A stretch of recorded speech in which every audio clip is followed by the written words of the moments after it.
প্রিয় চাকরি প্রত্যাশী, বিদ্যাবাড়ির ডিজিটাল প্ল্যাটফর্ম থেকে আপনাদের সবাইকে স্বাগত। আমি অর্পিতা রায় শাওন, শিক্ষক হিসেবে আছি ভূগোল ও পরিবেশ বিভাগে। জনশক্তি কর্মসংস্থান এবং প্রশিক্ষণ ব্যুরোর আন্ডারে একটা সার্কুলার এসেছে, সেটা হচ্ছে অতিথি ভাষা প্রশিক্ষক নিয়োজিতকরণ বিজ্ঞপ্তি। তো চলুন বিজ্ঞপ্তিটা আলোচনা করা যাক।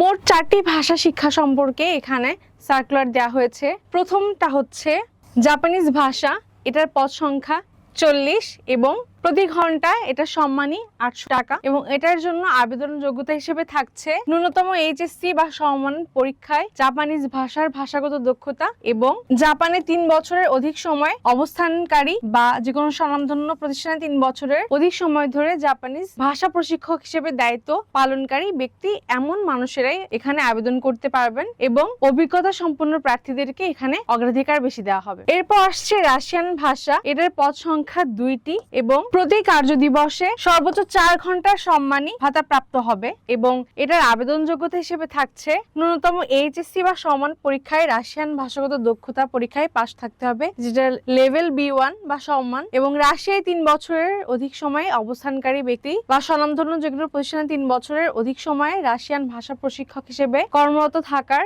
ব্যক্তিগণ অগ্রাধিকার বেশি পাবেন। একই সাথে বয়স এবং শিক্ষাগত যোগ্যতার উপর বিষয়টি বেশি অগ্রাধিকার পাচ্ছে।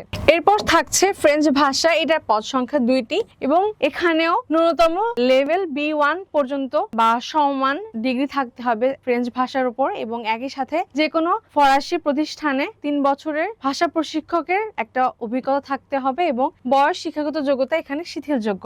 ইটালিয়ান ভাষা পরবর্তী অতিথি ভাষা প্রশিক্ষকের পদ সংখ্যা 6টি এবং এখানেও সম অভিজ্ঞতা থাকা লাগবে, শিক্ষাগত যোগ্যতা থাকা লাগবে। ইতালিয়ান ভাষা এবং যে কোনো ইতালিয়ান প্রতিষ্ঠানে 3 বছরের অভিজ্ঞতা প্রায়োরিটি পাবে এবং আবেদন শুরু হচ্ছে 26 মার্চ থেকে, আবেদন শেষ হবে 20 এপ্রিল 2026।